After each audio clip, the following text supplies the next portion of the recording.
Halo, selamat datang di channel YouTube Evita Yoga bersama teman saya Dedi. Halo Mbak, Hai. apa kabar? Baik. Video pertama saya perdana, kita mau bicara soal yoga, tapi bukan cuma sekedar asana. Kalau kalian nonton channel YouTube saya tuh pasti ada beberapa banyaknya kelas ya, apalagi kalau ikut kelas Zoom saya online, jadi banyaknya di situ. Nah, hari ini tuh kita pengen ngobrol soal yoga. Kenapa sih kita mesti belajar yoga? Ya kan? Penting nggak sih gitu, maksudnya apa sih kelebihan yoga itu dibanding dengan olahraga-olahraga yang lain?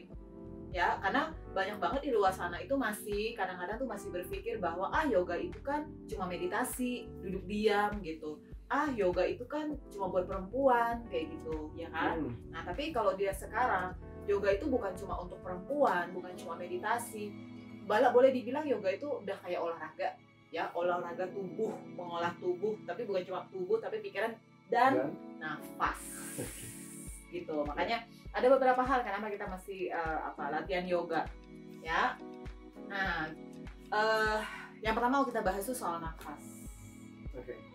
Oke Mbak, ngomong-ngomong soal yoga dan pernafasan, seberapa penting sih sebetulnya pernafasan dalam yoga itu? Pastinya penting. Kita kalau nggak nafas ya mati selesai ya? Udah. Nah, jadi maksudnya gini, nafas di yoga itu, kita praktis yoga itu adalah untuk meningkatkan kapasitas paru-paru kita. Oke. Ya, gitu. Jadi kadang-kadang kita nggak pernah tahu nih nafas kita panjang atau pendek. Kadang-kadang tuh ada orang yang nafasnya pendek. Kalau tarik nafas tuh begitu cepatnya. Nah, kalau di yoga itu nafas itu harus tarik nafasnya dalam, buang nafasnya panjang. Maksudnya itu gimana? Kalau misalnya kita tarik nafas itu misalnya kalau 1-2 hitungan, buang nafasnya itu harus 2 kali lebih panjang daripada saat kita menarik nafas. Jadi kalau misalkan kita ngambil nafas 1 detik, keluarinnya dalam 2 detik. Ya, lebih kurang seperti itu. Tapi biasanya kalau saya sih lebih suka menggunakannya itu dengan hitungan. Jadi misalnya kayak gini, kalau misalnya kita tarik nafas dalam, tuh tarik nafas 1, 2, kemudian buang nafas itu 4 kali. Jadi 1, 2, 3, 4. Jadi maksudnya 2 kali lebih banyak tuh seperti itu. Tapi bukan berarti kemudian kalau tarik nafas itu misalnya tarik nafas gitu 1, 2, buang nafasnya 1, 2, 3, 4, nggak kayak gitu caranya. Jadi temponya sama beatnya tetap sama, tapi hitungannya lebih lama. Jadi bisa dibayangkan kalau pada saat kita menarik nafas itu 4 kali hitungan, berarti kita buang nafasnya 8 kali hitungan. Yes. Dan semakin panjang nafas itu badannya semakin rileks.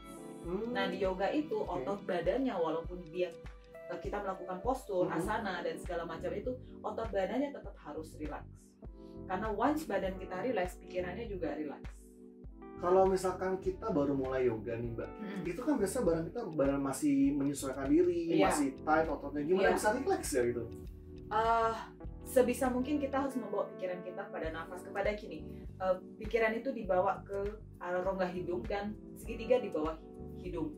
Karena pikiran kita tuh selalu aktif, apalagi kalau misalnya kita baru pertama kali nih ngeliatin sekitar kita, apalagi yang udah jago-jago, ya kan? Kita terintimidasi. Iya betul. Kan? Kemudian belum lagi posturnya kita nggak kenal istilah-istilahnya lagi, gitu kan? Istilah yoga tuh pakai bahasa Sanskrit. Kalau kebanyakan misalnya di kelas itu atau di studio, banyak kan pakai bahasa Sanskrit, itu bingung nih lihat kiri kanan, harus dengan instruksi, harus mengerjakan posturnya, terus kita juga harus nafas, Nah, kayak gitu tuh sebisa mungkin kita membawa pikiran kita tuh selalu fokus kepada nafas.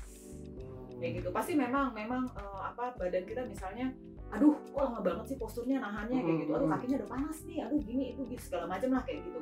Nah, supaya kita bisa fokus ke gerakan itu, bawa pikirannya ke nafas. Karena pikiran kita itu kayak monkey mind ya, fluktuatif, suka pergi kemana-mana gitu ya. Ya itu tadi ngomel-ngomel kan gitu. Kan pernah kalau misalnya kalian lihat ya di browsing gitu tadi Google atau di mana, ada tuh foto orang melakukan warrior gitu kan, warrior 2, warrior 1, warrior 2 gitu. Terus ada bubble gitu. Aduh, ini lama banget sih gerakannya. Gitu kan. Nah, itu pikiran-pikiran itu yang banyak muncul di kepala kita coba redam dengan membawanya kembali ke nafas. Tapi wajar nggak sih punya pikiran-pikiran seperti itu? Wajar banget ya. Jadi maksudnya nggak perlu terlalu yang merasa bersalah atau gimana, nggak perlu ya. Enggak. Nah, selain itu tadi dibilang bahwa latihan yoga itu adalah meningkatkan kapasitas dari paru-paru kita. Karena apa? semakin kita bisa menarik nafas, jadi kayak misalnya kita menarik nafas dalam, kita bisa merasakan kalau otot paru-paru kita tuh kayak ngembang. Bayangin paru-paru kita tuh seperti balon. Kalau kita tiup balonnya kan ngembang, ya nggak sih? Nah, kalau kita buang nafas juga seperti itu. Jadi bagaimana kita memaksimalkan otot paru-parunya itu pada saat kita menarik nafas itu benar-benar terbuka. Jadi terasa nih dadanya seperti didorong ke depan. Ya, kemudian kalau yang sudah bisa biasanya ada yang namanya nafas 3D breathing, 3 dimensi. Maksudnya itu gini, nafas dari otot dada depan, samping dan belakang. Nah, itu tuh udah maksimal banget dari otot paru-parunya. Jadi itu benar-benar bisa mengembangkan paru-parunya banget sampai semaksimal mungkin gitu. Dan selain itu juga kita mengaktifkan diafragma. Diafragma itu juga bagian dari otot pernafasan. Kayak gitu. Diafragma itu letaknya di mana? Di bawah paru-paru, persis di antara perut dan paru-paru kita. I see. Jadi kalau misalnya di nafas pertama kali kalau misalnya kita belajar yoga itu yang diajarin pertama itu adalah abdominal breathing atau nafas perut. Nafas perut. Iya. Jadi udaranya perut. Enggak. Dulu saya juga mikirnya kayak gitu. Oh, bukan ya. Bukan udaranya itu masuk ke perut gitu ya. Bocor loh paru-parunya. Betul. Makanya aku tuh mikir waktu dulu tuh ya, waktu pertama kali belajar tuh, abdominal breathing, nafas perut gitu. Jadi mikir itu kayak tarik nafas terus udaranya masuk ke perut, ternyata enggak gitu. Jadi maksudnya pada saat kita menarik nafas ya, jadi kayak otot paru-parunya itu mengembang, dadanya mengembang, terus mendorong otot diafragmanya ke bawah. Oh, yang tadi di antara perut dan paru-paru. Jadi terkesan perutnya menggembung. Nah, pada saat kita membuang nafas, itu otot paru-paru, otot diafragmanya naik lagi ke atas, kemudian paru-parunya tuh kembali ke posisi semula. I see. Kayak gitu. Jadi misalnya saya praktekin sedikit ya, ini saya lihat dari leher saya sampai ke perut. Kalau saya tangannya taruh di sini di perut, ya. Ini saya gembungin nih perutnya, ya. Kemudian saya tarik nafas. Gembung. Kemudian saya buang nafas. Bisa dilihat dari tangan saya, ya. Saya tarik nafas lagi. Lihat telapak tangan saya, kemudian buang nafas. Ya, bisa kelihatan. Jadi tangannya itu kayak bukan sengaja didorong ke depan tangannya, enggak. Tapi karena nafas, tarik nafas, kemudian buang nafas. Sekali lagi saya praktekin ya, tarik nafas, kemudian buang nafas. Nah, seperti itu yang namanya abdominal breathing atau nafas perut. Biasanya kalau pertama kali belajar yoga tuh biasanya yang diajarin tuh seperti itu. Tadi aku coba sebentar itu aja kayak udah berasa badannya agak panas ya. Iya, benar banget. Nah, kalau di yoga itu tadi. Jadi semakin kita tarik nafasnya dalam, kita buang nafasnya harus lebih panjang. Kayak gitu. Karena itu membawa pikiran kita lebih fokus, kemudian badannya juga menjadi lebih rileks. Nah, kalau misalkan pernafasan kayak begini, ini apa ada waktu spesifik, Mbak? Maksudnya kita lakukan sebelum latihan atau di awal latihan, di akhir latihan, atau sepanjang latihan kita lakukan? Maksudnya apa? Untuk spesial untuk belajar nafas gitu? Biasanya nafas itu dilakukan biasanya sebelum asana. Sebelum asana? Dalam keadaan badannya belum panas.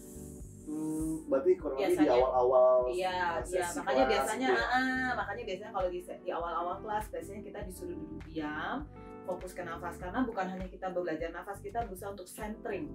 Centering itu kita berusaha memfokuskan diri kita kepada nafas, kepada diri kita, karena kan kita mau latihan nih untuk 1 jam ke depan. Jadi kita mempersiapkan diri kita pada saat itu. Kenapa? Dan termasuk juga pikiran kita itu ya, yang tadi udah nggak lari-lari kemana-mana. Terus gimana, apa lagi nih Mbak kira-kira benefitnya selain kita dapat memperbesar kapasitas paru-paru kita? Kelenturan, oke. Flexibility. Benar. Iya. Nah ini nih. Balik lagi ya. Orang tuh kalau kadang berpikir, ikut yoga, kan gue nggak lentur. Nah, bener banget Mbak. Terutama teman-teman cowok aku. Iya kan? Males lah gue ikut yoga gitu. Iya, kan badan gue kaku banget kayak ibu kering. Iya, jadi kebanyakan orang tuh mikir ikut yoga tuh harus lentur dulu atau harus fleksibel dulu. Enggak. Nyatanya gimana? Enggak harus jadi balerina dulu baru ikut yoga. Enggak harus ikut sirkus gitu baru ikut yoga. Enggak.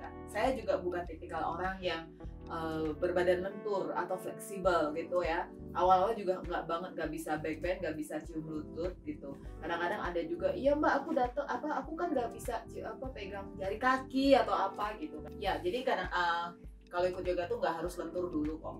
Ya jadi ada juga kadang-kadang yang bilang ke saya gitu, Mbak saya mau ke yoga tapi boro-boro gitu, misalnya lentur pegang jari kaki aja nggak bisa gitu. Kadang-kadang saya suka bercandain, bisa kok gitu, tekuk aja lututnya terus bisa pegang ya kan. Nah jadi gini, maksud yoga itu bisa meningkatkan atau menjadi lentur itu karena otot yoga itu dipanjangkan, di stretch ya. Kayak gitu, ditarik. Awal sih memang sakit banget dan nggak nyaman, apalagi misalnya nih otot kaki, paling gampang tuh otot kaki, hamstring, otot belakang lutut, kemudian betis ya, kayak mungkin gitu. Kalau kita pakai setiap hari untuk berjalan, kan logikanya gini, kalau saya tuh mikirnya gini, perumpamannya kaki kita tuh selalu ketukuk ya kan, terus tiba-tiba harus diluruskan, benar-benar diluruskan, itu pasti sakit banget. Nah apalagi kalau cowok itu menderita banget deh kalau udah melurusin kaki, itu menderita. Karena saya juga ingat nih teman gitu sesama instruktur gitu kan, aku mau ikut kelas kamu, oke gitu kan, ikut. Terus abis keluar kelas gini, nggak deh kapuk gue sakit di belah kaki gue gitu lagi gitu kan, ditarik karena gitu. benar harus dipanjangkan banget ya ototnya. Nah kayak misalnya kayak Dedi deh awal-awal ya kan, sebelum yoga aktivitas sebelumnya apa? Banyak lari, berenang, gitu sih. WT atau ya kan? weight training. Ya biasanya kalau misalnya orang gym itu kan pasti tujuan utama itu ikut WT. Iya.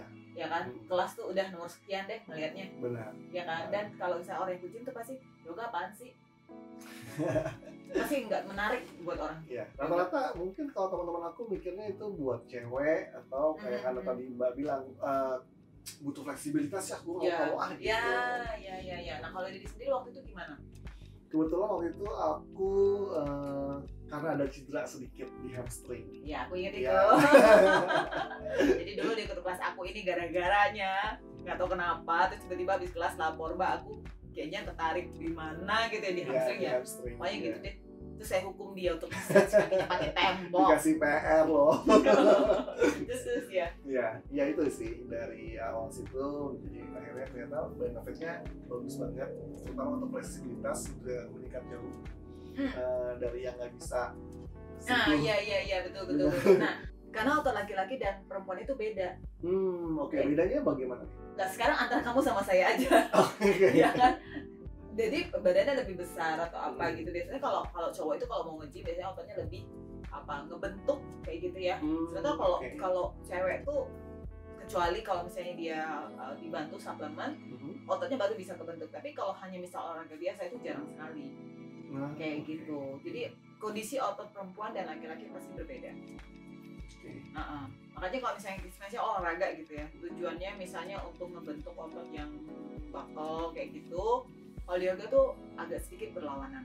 Kebanyakan lihat deh kalau misalnya cowok yoga gitu, nggak ada tuh badannya. Nggak jarang sih yang nemuin kayak bulky gede gitu. Banyaknya rata-rata cukup lean tapi lumayan well defined ototnya gitu. Kenceng. Betul. Karena saya juga punya nih sesama instruktur gitu ya. Dia dulu program leader body pump. Kalau di gym itu boro-boro dia untuk misalnya mengangkat badannya pada saat melakukan bakasan atau apa kayak gitu. Mengaitkan jari tangan tuh ke belakang tuh nggak bisa karena stiff di bahu, ya kan? Misalnya kayak dulu deh Dedi, kebanyakan cowok itu kan upper body-nya ya agak-agak kaku ya. Agak kaku kan. Kalau melurusin tangan ke atas tuh pasti susah banget. Boro-boro bisa lurus sampai tangannya dekat ke telinga, pasti bisanya cuma ditekuk segini aja, ya kan? Nah itu bedanya kayak gitu. Jadi tapi kemudian apakah bisa tangannya lurus? Bisa. Balik lagi praktis. Ya kan? Konsistensi untuk latihan ya. Nah, kesabaran itu kadang-kadang orang bosen di situ. Karena kadang-kadang orang tuh pengen belajar cepat. Saya sih selalu ingetin kalau fleksibilitas, kemampuan untuk melakukan semua pose itu nggak didapat dalam satu waktu. Dalam misalnya, gue mau headstand. Biasanya orang tuh challenge-nya ya mau yoga itu bilangnya kalau udah melakukan Salambastirsasana atau headstand itu bilangnya udah yoga. Kalau gue saya bilang enggak. Down dog aja, Adho Mukha-Svanasana ataupun standing forward fold itu tuh udah inversion sebenarnya. Nah biasanya tujuan orang tuh melakukan juga challenge ke situ. Handstand gitu ya. Kayaknya cool gitu kalau buat dia di foto di IG. Iya, nah kayak gitu. Padahal nggak segitu juga. Jadi untuk mendapatkan kelenturan itu atau meningkatkan kelenturan itu pastinya butuh waktu. Gitu. Kesabaran dan konsistensi. Iya, jadi bukan hari ini datang ke kelas kemudian tiba-tiba bisa langsung cium lutut, enggak. Tapi balik lagi, saya juga pernah punya member gitu, dia udah hampir desperate gitu sama badannya juga. Kok nggak bisa sih gitu. Baik lagi, itu banyak faktor sebenarnya. Jadi kita nggak bisa. Enggak, lu kalau misalnya itu pasti akan nentu, memang baik lagi itu banyak faktor. Jadi nggak bisa juga ditentuin misal, oh lu harus setiap hari latihannya gitu. Karena faktor eksternal pengaruh misalnya dari makanan segala macam. Jadi walaupun misalnya dia udah latihan tiap hari dengan ini, belum tentu juga hasilnya akan sama dengan orang lain ya. Iya. Pokoknya balik lagi ya, result itu tergantung kondisi badan masing-masing. Okay. Jadi nggak bisa dipukul rata juga. Jadi kita nggak usah membandingkan diri kita, progres kita dengan progres orang lain ya. Jangan sampai. Tingkat kelenturan fleksibilitas semua orang tuh beda-beda.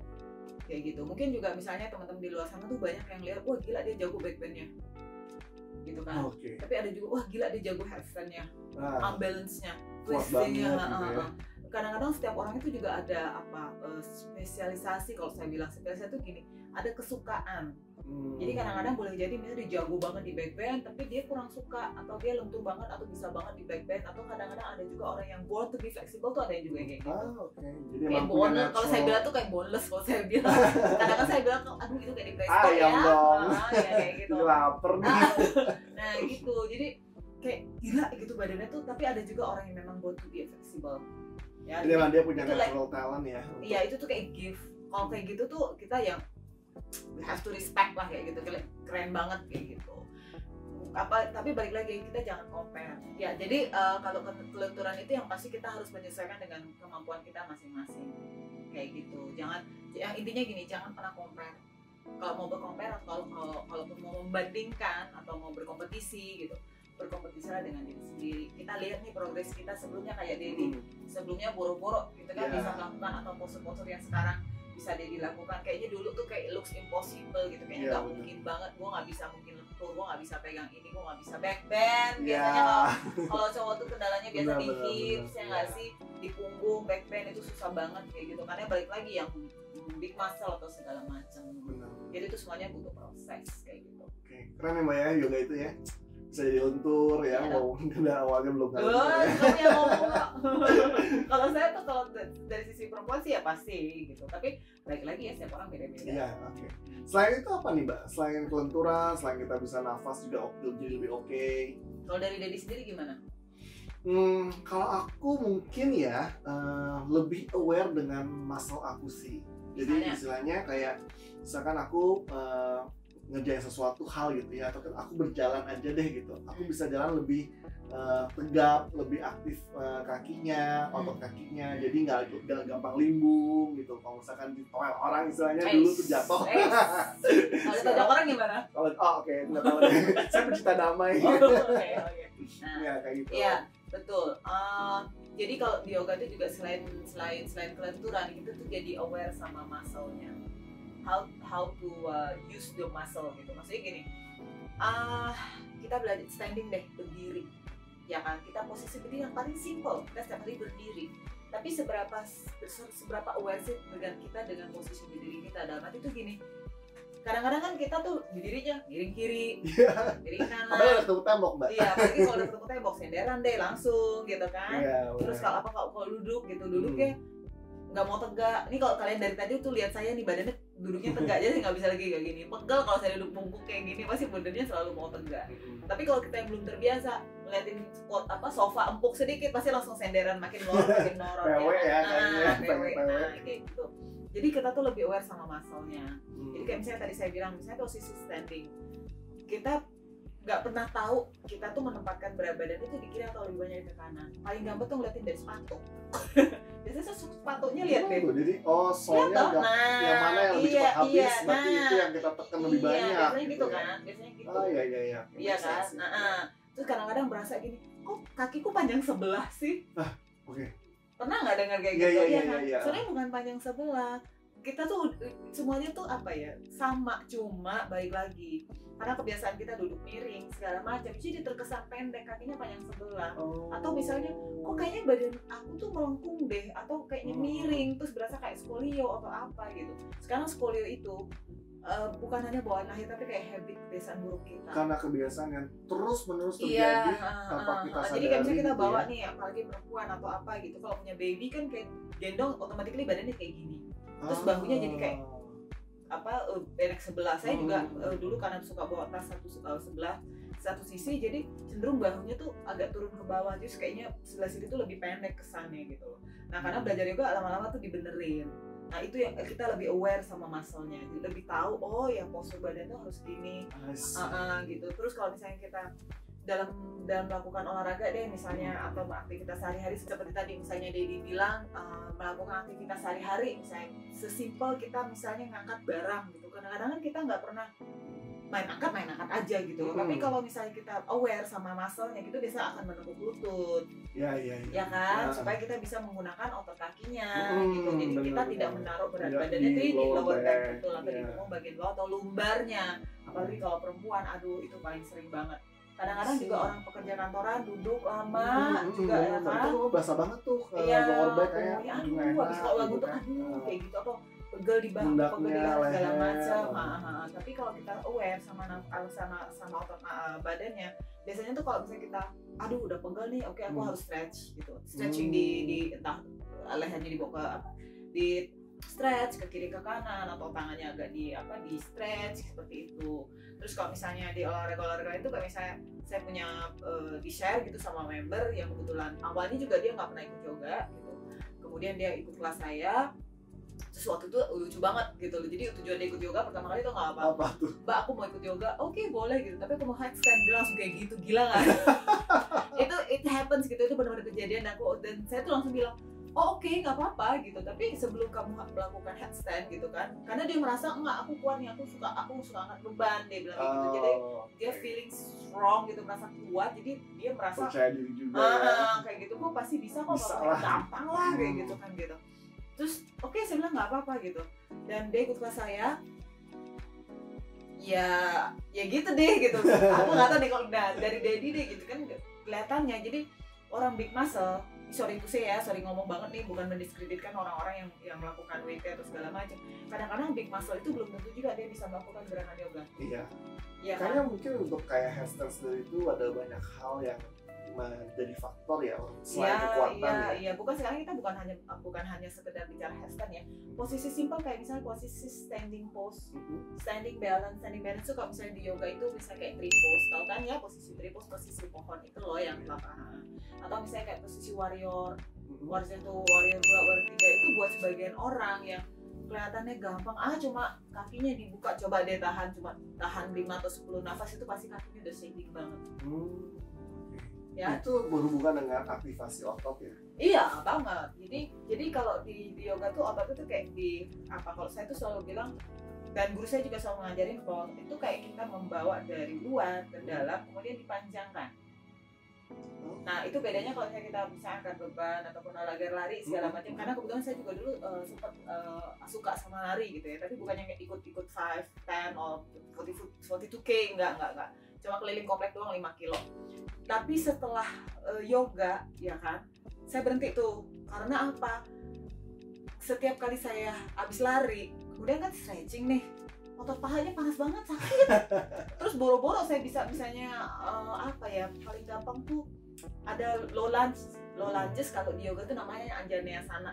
Nah itu tuh kan kadang-kadang kakinya suka ditarik tuh sampai ke pinggul. Itu ya ampun sakit banget otot pahanya. Otot paha depannya. Otot paha depannya, quadricepsnya. Makanya kemudian akhirnya udah deh saya nggak mau lari lagi deh gitu. Soalnya otot pahanya ya nggak kuat kayak gitu. Jadi beda banget kalau misalnya kita dibandingkan dengan olahraga yang lain kayak gitu. Tapi sebenarnya kalau misalnya kita melakukan aktivitas yang lain kemudian digabung dengan yoga itu bagus banget. Iya, berarti olahraga lain pun juga sebetulnya tetap bermanfaat ya, beneficial buat tubuh kita. Cuma kita harus tahu ngimbanginnya gitu. Kalau misalkan kita banyak lari nih, berarti kita pakai otot kaki kita harus juga stretch juga. Iya, jadi yoga tuh membantu stretchingnya, stretching otot kakinya lebih dalam lagi. Karena pada dasarnya kalau misalnya udah sering ikut yoga, berasa banget kok kalau otot di orang yoga tuh deep stretch istilahnya. Deep stretch. Jadi benar-benar stretchingnya benar-benar gitu pelan tapi killing gitu. Ya. Sampai nginges-nginges gitu. Kan untuk awal-awal juga kayak gitu. Gimana iya gitu. Kan? Iya benar. Oke, selain itu apa lagi Mbak? Kita men-challenge diri kita sendiri. Oke, maksudnya gimana? Gini, men-challenge itu di kelas yoga itu kita butuh fokus, ya, butuh ketenangan dalam 1 jam. Sekarang dalam kita sehari-hari, ya, kapan sih kita yang benar-benar centering, steady, stand still, apa bahasa Indonesianya, memusatkan diri kita hanya untuk kita sendiri. Bukan berarti kita egois ya, enggak, tapi memberikan space, waktu untuk diri kita sendiri, gitu ya, kayak me time kayak gitu. Karena di yoga itu 1 jam ikut kelas harus fokus sama nafas dan segala macam, butuh ketenangan. Nah, pernah nggak sih dalam kehidupan sehari-hari kita misalnya 5 menit atau 10 menit paling lama, kita aware nggak sama nafasnya, balik lagi ke nafas, kita aware nggak dengan apa yang kita lakukan? Nggak pernah gitu.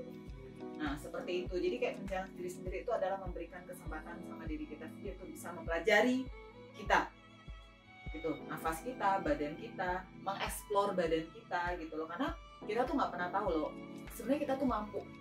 Ya, misalnya ada satu temen tuh yang selalu bilang sama saya bahwa kita tuh punya batasan, punya keterbatasan dan punya batasan.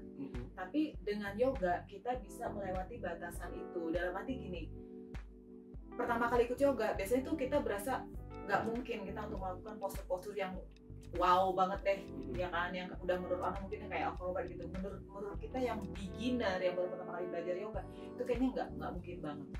Tapi dengan kita praktis gitu ya, kelihatan yang nggak mungkin itu pasti bisa dilakukan. Nah, itu challenge seperti itu tuh, tantangan seperti itu. Jadi selain itu juga kita mengatasi ego kita. Jadi kadang-kadang kan kita pengen cepet bisa. Iya. Ya kan? Sabar ya. Iya, pengen cepet bisa gitu. Serba instan. Pengennya cepet instan. Jadi karena belajar yoga tuh nggak misalnya hari ini ikut kelas kemudian bisa langsung bisa gitu loh. Kadang-kadang banyak juga kok yang ikut kelas itu gini, Miss kok aku nggak bisa gini ya, Miss kok aku nggak bisa gitu. Ya iyalah, kamu maksudnya latihannya udah dari kapan gitu. Kalau misalnya baru 1-2 kali ikut kelas emang tiba-tiba pengen apa yang posisi challenge atau apa gitu, ya nggak gitu juga gitu. Nah, kita punya keinginan untuk melakukan pose itu boleh, fine, malah bagus banget itu challenge-nya gitu. Tapi kita harus melewati proses itu, mengalahkan ego kita. Sebagai peserta kita juga harus bisa menahan ego kita. Iya sih, kadang-kadang kita lihat teman kita di sebelah, wah gila dia udah bisa ya, ini itu kok aku kapan bisanya. Antara dua, terintimidasi, malah nggak mau melakukan, atau malah tertrigger atau termotivasi untuk bisa melakukan. Saya sih berharapnya termotivasi ya gitu loh. Jangan kemudian karena melihat gue nggak mungkin deh, udah justru yoga nggak mungkin buat gue kayak gitu. Ada juga yang kayak gitu, jangan sampai kayak gitu.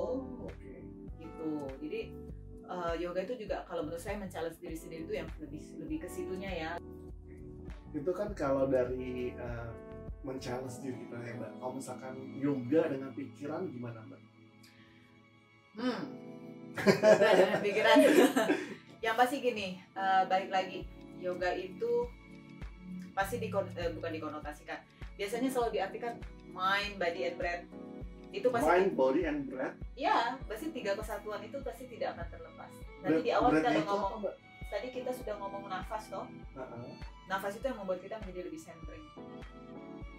Lebih aware sama asana, lebih aware sama badannya. Once kita bisa aware sama badannya kita pasti lebih bisa menenangkan pikiran kita. Kalau misalnya mungkin baca buku atau browsing atau apa, ada suka yang bilang bahwa badan kita tuh seperti temple tuh apa, kayak rumah deh. Kayak rumah ya kan, kebayang kalau misalnya rumah kita nggak bersih atau kotor, kita juga males tuh. Kamar kita deh, kalau kamarnya berantakan kita pasti males banget lama-lama di kamar itu. Bersih kan, kotor gitu. Tapi kalau di yoga itu setelah kita bersih gitu, kita tuh nafas, centering, kita pasti betah. Dan kita akan lebih tenang. Gak bisa kalau kamar kita bersih, pasti kita lebih nyaman. Lebih bisa menikmati. Iya, gitu ya. Lebih bisa menikmati. Nah, di yoga tuh juga gitu. Secara pikirannya kita lebih tenang, lebih lebih bisa menerima diri sendiri. Kekurangan kelebihan kita, baik lagi ya, setiap orang tuh beda-beda. Dan bukan hanya menerima kekurangan kelebihan, karena kita itu badan kita kiri kanan depan belakang atas bawah itu pasti beda, ya kan, asimetris. Misalnya nih kalau di kelas nih, kalau udah biasa ikut kelas gitu ya, kok gue twisting ke kanan sama twisting ke kiri susahannya ke kiri atau lebih gampang ke kanan. Nah itu beda. Dan kita harus bisa menerima itu. Cuma kita bisa explore lebih jauh supaya itu bisa menjadi balance. Kayak gitu. Jadi kalau dari secara pikiran itu, pertama itu tadi, kita harus bisa menerima diri sendiri. Kekurangan dan kelebihan kita harus bisa terima. Melatih emosional. Kemudian kita lebih bisa mengekspresikan emosi. Kadang-kadang emosi. Wah. Mengekspresikan emosi antara laki-laki perempuan itu beda. Iya, kalau misalkan ngomongin soal emosi, Mbak, ini kayaknya erat hubungan dengan stres nih, Mbak. Bisa jadi juga. Terus aku sering banget dengar atau ya orang ngomong gitu, bilang katanya yoga tuh oke banget buat stres reliever. Tapi tapi ada juga yang bilang sama saya, tapi Mbak, kalau aku nggak bisa melakukan asana tambah stres dong. Malah kebalikannya jadinya. Iya loh, ada yang bilang gitu. Aku pikir ya juga sih ya gitu. Ya tapi nggak juga gitu. Memang kebanyakan orang bilang, Gi, ikut yoga Gi gitu kan, biar hilang stresnya. Iya sering kan, aku juga banget denger kayak gitu tuh. Tapi saya ditanya balik, terus kalau misalnya kita nggak bisa melakukan postur di kelas, kita tambah stres Mbak. Stres di situ maksudnya gini, balik lagi, kita aware sama diri sendiri, kita aware sama nafas kita gitu. Paling tidak nih pengalaman saya, karena juga sebelum saya ingin menjadi total ngajar, saya juga dulu kerja kebetulan di periklanan, dan tahu sendiri kalau kalian yang kerjanya di dunia entertain dan segala macam itu ya, hecticnya seperti apa, dikejar deadline segala macam, tetek pengek ya kan. Saya nih dulu kan double, terus terang aja nih, saya jujur nih, dulu kerja kantoran ngajar juga gitu. Jadi kalau saya di kantor, saya akan fokus di kerja. I don't care about yoga. Tapi begitu saya mau ngajar, saya keluar dari kantor, saya forget urusan kantor saya. Saya masuk ke kelas, saya ngajar, itu saya lupa tuh tadi saya berantem sama siapa, ada deadline apa, saya lupa. Oh, bisa segitunya ya, Mbak? Iya, itu saya pribadi pengalaman. Kontrol pikirannya sampai bisa. Iya, jadi kebetulan nih, saya share aja sedikitnya, saya punya bos baik banget gitu. Jadi dia tahu nih, kalau jam 6 saya langsung bilang, Bu, saya mau ngajar. Saya baru bisa di-kontak lagi di atas jam 9, jam 10. Itu saya akan reply semua email ataupun WhatsApp, whatever itulah yang di-text ke saya soal kerjaan. Tapi during dari jam 7, karena sebetulnya ngajarnya jam 7 gitu sampai jam 2 jam biasanya, itu saya nggak peduli. Yoga itu membantu saya banget untuk rilis stres saya soal kerjaan. Kayak gitu. Jadi dulu tuh sampai sekarang pun gitu loh. Kalau sehari sih stresnya beda. Sebagai guru stresnya beda gitu. Kalau ngeliatin muridnya yang apalagi kalau dapet beginner, itu challenge banget buat saya. Kayak gitu kan. Kayak sama nakal ya, Mbak. Ya gitu deh gitu. Ya jadi kalau saya tuh merilis stres tuh ke situ kalau dari saya waktu saya masih kantoran. Jadi kalau misalnya orang bilang ikut yoga Ki merilis stres, iya itu sangat membantu banget kayak gitu. Tapi jangan kemudian kalau nggak bisa melakukan asana terus tambah stres ya enggak. Itu balik lagi itu proses kayak gitu. Itu proses, semuanya itu pasti butuh proses kayak gitu. Dan biasanya pikiran kita balik lagi, kita lebih terbuka tuh gini, maksudnya pikiran terbuka paling tidak selain kita bisa menerima diri kita, keadaan diri kita, kurang lebihnya kita bisa memahami orang lain. Iya. Kayak gini. Balik lagi tadi seperti saya bilang di kelas itu yang datang itu kan beda-beda orangnya. Itu yang pertama. Kemudian latar belakang orang juga beda. Dia pekerjaannya apa? Boleh jadi misalnya dia datang ke kelas, misalnya memang lagi banyak kerjaan atau segala macam gitu. Jadi kita bisa lebih paham nih orang ini misalnya butuhnya seperti apa kayak gitu kan. Karena kan kita nggak tahu kondisi emosional setiap orang pada saat dia datang ke kelas. Nah, kita tuh paling tidak kita harus paham, kita harus bisa menerima. Nah dari situ pikiran saya lebih terbuka, bisa memahami, dalam arti bukan kita sok ngerti orang gitu, enggak gitu, tapi paling tidak tuh membantu kita bahwa kalau misalnya dalam saya ngajar, kalau misalnya ada murid yang nggak bisa melakukan postur gitu ya nggak apa-apa kayak gitu. Nggak usah dipaksa. Saya juga nggak maksa. Dan biasanya juga, tapi ada juga kadang-kadang yang maksain dirinya sendiri, kalau gitu ya sudah kayak gitu. Paling dari sisi saya sebagai guru ya memotivasi, paling cuma lebih ke situ sih gitu. Tapi yang pasti yoga itu membantu pikiran kita itu seperti tadi di awal saya bilang bahwa mind, body, and breath itu kita fokus sama nafasnya, kita aware sama badannya, automatically kita punya pikiran juga menjadi lebih tenang kayak gitu sih. Kata-kata pada akhir untuk pesan-pesan teman-teman gimana nih? Kira-kira? Kenapa nggak ngelakuin yoga? Jadi kenapa nggak yoga gitu ya? Kenapa nggak yoga gitu loh. Sekarang banyak kok yoga itu bisa dipelajari di mana aja. Tapi tetap ya, kalaupun misalnya kalau bisa tuh tetap belajarnya sama guru gitu. Dan sekarang apalagi sekarang gitu banyak banget kesempatan lo bisa belajar yoga di mana aja dengan siapa aja, terbuka kok kayak gitu. Ya kelas-kelas online sekarang ya.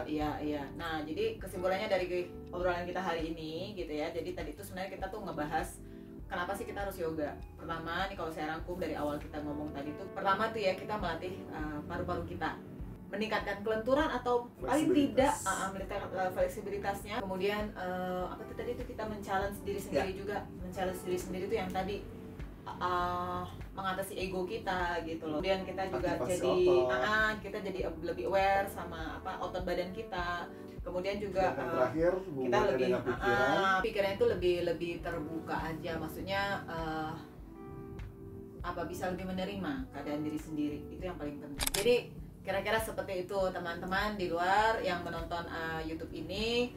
Manfaat yoga tuh antara lain apa sih ya? Jadi ya itu tadi seperti yang bisa dijelaskan. Kemudian kalau misalnya kalian punya pertanyaan-pertanyaan yang lain, monggo silahkan tulis di komen di bawah gitu. Mungkin akan kita bikin sesi berikutnya. So terima kasih semuanya yang sudah menonton channel YouTube saya. Terima kasih untuk Desi, teman ngobrol saya. Terima kasih Akbar yang ada di belakang kamera ya, juga yang nanti akan mengedit video ini. Thank you. Saya akan kasih juga linknya Akbar sama si Dedi juga ya. Terima kasih banyak semuanya. Sampai ketemu lagi di episode berikutnya. Namaste.